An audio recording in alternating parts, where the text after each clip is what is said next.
Welcome to our channel. ప్రస్తుతం మనతో పాటు దాము బాలాజీ గారు సీనియర్ జర్నలిస్ట్ ఉన్నారు. వారితో ఒకసారి మాట్లాడదాం. సార్ నమస్కారం.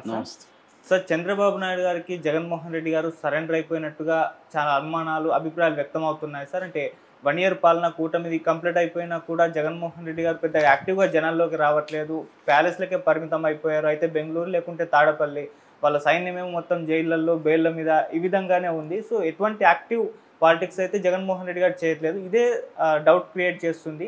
అటు చంద్రబాబు నాయుడు గారు కూడా జగన్మోహన్ రెడ్డి గారిని అరెస్ట్ చేయించట్లేదు. సో ఇదంతా కూడా చూస్తుంటే ఏమన్నా సరెండర్ అయిపోయారా అన్న అనుమానాలు వ్యక్తం అవుతున్నాయి. సో ఆ పాసిబిలిటీ ఉందంటారా సార్? అంటే రాజకీయాల్లో ఏదైనా సాధ్యం. ఇప్పుడు ఒక వార్త బయటకు వస్తుంది ఏంటంటే అది జగన్ చంద్రబాబుకి సరెండర్ అయిపోయాడు. సో ఒక ఒప్పందం లోపాయికారిగా జరిగింది. ఆ ఒప్పందం ప్రకారం ఏంటంటే జగన్ యాక్టివ్గా జనంలోకి వెళ్ళి చంద్రబాబు ప్రభుత్వాన్ని విమర్శించకుండా ఇంట్లో కూర్చొని అప్పుడప్పుడు ప్రెస్తో మాట్లాడి స్టేట్మెంట్లు ఇవ్వడం తప్ప ఏమి చేయడు. సో యాక్టివ్గా జగన్ ఉండడు. కాబట్టి మీరు ఎవరో అరెస్టులు చేసుకోవాలో వాళ్ళని చేసుకుంటా ఉండండి, కేసులు పెట్టుకుంటా ఉండండి, మేము మీ ప్రభుత్వ వైఫల్యాల మీద ప్రజల్లోకి వెళ్ళి పోరాడము అని జగన్ ఒక ఒప్పందం చేసుకున్నాడు చంద్రబాబుతో. ఇది బీజేపీ పెద్దల సమక్షంలో ఈ ఒప్పందం మేరకే డ్రామా నడుస్తుంది. జగన్ అరెస్ట్ చేయబోతున్నారని తెలుగుదేశం మీడియా రాస్తుంటుంది. మళ్ళీ జగన్ అరెస్ట్ లేదు, మోడీ కాపాడుతున్నాడని వాళ్ళే రాస్తారు. మళ్ళీ ఒక పక్క జగన్ ఏమో నేను దీని మీద పోరాటం చేస్తానని చెప్తూ ఉంటాడు, మీడియాతో వచ్చి మాట్లాడుతుంటాడు. ఇవన్నీ డ్రామానా అన్న డౌట్ అయితే చాలామందికి వస్తుంది. ఎందుకంటే ఇప్పుడు 1 ఇయర్ అయిపోయింది. జగన్ నిజానికి రాధాకృష్ణ చెప్పినట్టుగా మిగతా గతంలో చంద్రబాబు కావచ్చు, ఇప్పుడు కేసీఆర్ కావచ్చు, వీళ్ళందరికంటే కూడా త్వరగా కోలుకొని ప్రజల్లోకి వచ్చాడు అని రాధాకృష్ణ లాంటి వాళ్ళు రాశారు. అదంతా బాగానే ఉంది. కానీ పేరుకి వచ్చాడే కానీ ప్రజల్లో ఎక్కడా కూడా ఉద్యమాల్లోకి రాలేదు జగన్ ఇప్పటివరకు. వారంలో 3 రోజులు ఏమో బెంగళూరులో ఉంటున్నాడు. ఎందుకు బెంగళూరులో ఉంటున్నాడు ఎవరికి తెలియదు.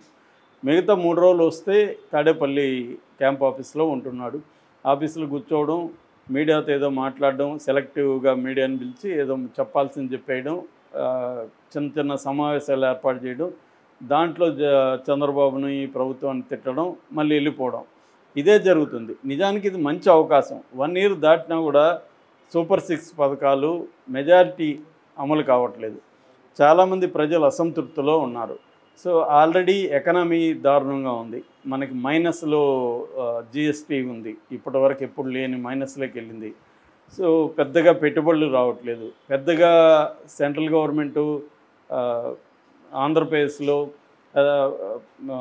ఎకనామిక్ ఏమీ హెల్ప్ చేయట్లేదు. విభజన హామీలు అమలు కావట్లేదు. విశాఖ ఉక్కు అది ప్రైవేటీకరణకి ప్రాసెస్ అనేది స్పీడప్ అవుతుంది. అనేక మంది కార్మికులు, వందలాది వేలాది కార్మికులు తీసేస్తున్నారు. అనేక ఇష్యూలు ఉన్నాయి జగన్కి. ఇప్పుడు మంచి అవకాశం. అంటే మామూలుగానే జగన్ స్టైల్ ఏంటంటే best form of defence is offence అని. అంటే మనల్ని కాపాడుకోవాలంటే మనం అఫెన్సివ్గా వెళ్ళాలని. అది చేయట్లేదు జగన్. డిఫెన్సివ్ పాలిటిక్స్ ఆడుతున్నాడు. ఇక జగన్కి సంబంధించిన అనేక మంది మెయిన్ వాళ్ళంతా కూడా జైళ్ళల్లో ఉన్నారు, లేకపోతే బెయిల్ కోసం కోర్టుల చుట్టూ తిరుగుతున్నారు, లేదంటే అన్నీ మూసుకొని కూర్చొని ఉన్నారు. మనం చూస్తే పెద్దిరెడ్డి కావచ్చు, పెద్దిరెడ్డి రామచంద్రారెడ్డి, వాళ్ళ కొడుకు పెద్దిరెడ్డి మిథున్ రెడ్డి, సజ్జల రామకృష్ణారెడ్డి, వైవి సుబ్బారెడ్డి, కొడాలి నాని, వల్లభనేని వంశీ, ధనంజయ రెడ్డి, కృష్ణమోహన్ రెడ్డి, విడదల రజని, రోజా, కసిరెడ్డి రాజశేఖర్ రెడ్డి, అవినాష్ రెడ్డి, నందిగం సురేష్, ఈ బ్యాచ్ అంతా ఏమయ్యారు? ఉంటే జైళ్ళల్లో ఉన్నారు, లేదంటే సైలెంట్గా ఉన్నారు. అనారోగ్యం ఇంకోటి కథలు చెప్తున్నారు. కొంతమంది కోర్టులో బెయిల్ కోసం తిరుగుతున్నారు, సైలెంట్గా ఉంటున్నారు. ఓన్లీ మనకు కనబడేది ఒక పేరుని నాని, అప్పుడప్పుడు అంబటి రాంబాబు. రోజా కూడా సైలెంట్ అయిపోయింది. అంటే ఇక జగన్ టీం అంటారు, కోర్ టీము. ఆ కోర్ టీంలో మనకి తలశెల రఘురామ్ కావచ్చు, లేల్లా పిరెడ్డి కావచ్చు, అజయ్ కల్లాం కావచ్చు, ఇలాంటి వాళ్ళంతా కోర్ టీమ్గా. ఇందులో విజయసాయి రెడ్డి కూడా ఉన్నాడు, ఆయన గురించి చెప్తాను. సో కోర్ టీం అంతా కూడా ఏమైపోయింది? సైలెంట్, నిశ్శబ్దం పాటిస్తున్నారు. మౌనవ్రతంలాగా అయిపోయింది. ఎవరు కూడా బయటకు వచ్చి మాట్లాడే పరిస్థితి లేదు. ఇది ఒక ఆస్పెక్ట్ అయితే, రెండో ఆస్పెక్ట్ ఏంటంటే జైళ్ళకి వెళ్ళిన వాళ్ళని ఇమీడియట్గా బయటికి తీసుకురావడము, లేకపోతే బ్రహ్మాండమైన మంచి హాస్పిటళ్ళల్లో పెట్టడము, అవేవి జగన్ చేయలేకపోతున్నాడు. చంద్రబాబు ఉన్నప్పుడు ప్రతిపక్షంలో కంపేర్ చేస్తే ఎవరిని అరెస్ట్ అయినా చంద్రబాబు అర్ధరాత్రి కూడా సుప్రీంకోర్టు జడ్జి ఇంటి తలుపు తట్టి తీర్పు చెప్పించుకొని బయటికి తీసుకొచ్చేవాడు. మన రఘురామకృష్ణరాజుని ఎలా బయటికి తీసుకొచ్చాడో చూసాం. లేదంటే హాస్పిటల్లో పెట్టేవాడు. మన అచ్చెన్నాయుడిని రమేష్ ప్రైవేట్ హాస్పిటల్లో పెట్టగలిగాడు. సో అంటే చంద్రబాబు ఏమో ఆగమేఘాల మీద న్యాయ వ్యవస్థను కూడా ఆయన ఇన్ఫ్లుయెన్స్ చేసి వాళ్ళ అరెస్ట్ అయిన వాళ్ళని తీసుకురావడం అనేది చేయగలిగితే, జగన్ ఏమో అసలు సైలెంట్గా ఉన్నాడు. అసలు అతను లాయరా కాదని ఎవరికి కూడా నమ్మకం లేని పొన్న వాళ్ళని పెట్టాడు ఇన్ఛార్జిగా. మిగతా ఇన్ఛార్జీలు ఎవడో తెలియదు, లీగల్ ఇన్ఛార్జీలుగా విపరీతంగా వాళ్ళు డబ్బులు తినేస్తున్నారు, వీళ్ళ పేరుతో ఎవరు పనిచేయట్లేదని వైసీపీ వాళ్ళే గుసగుసలాడుతున్నారు. ఇంత ఘోరంగా జగన్ ఎందుకు, మా భాషలో మా ఊర్లో అంటారు కాడి బారేసింది ఎద్దు అని. అంటే ఎద్దు కాడి పెట్టుకొని వెళ్తేనే కదా నడుస్తుంది, అది కాడి బారేసిందంటే ఇంకా జరగదు పని. అలాగే ఇతను కాడి బారేసాడా వాళ్ళని. ఇప్పుడు పోసాని కూడా 1 month ఉంటే ఇతనేం చేయలేదు, చేసిందే. మళ్ళీ పోసానికి కూడా దిక్కెవరు పొన్నవాలి. అతను ఏం వాదిస్తాడో మనం చూసేవాడికి అసలు ఇతనికి లా తెలుసా అన్న డౌట్ వస్తుంది. అలాగా అట్లాంటి వాళ్ళని ఎందుకు పెట్టాడు జగన్? డబ్బు లేదా అతనికి? లాయర్ని, పెద్ద లాయర్ని పెట్టుకోలేడా?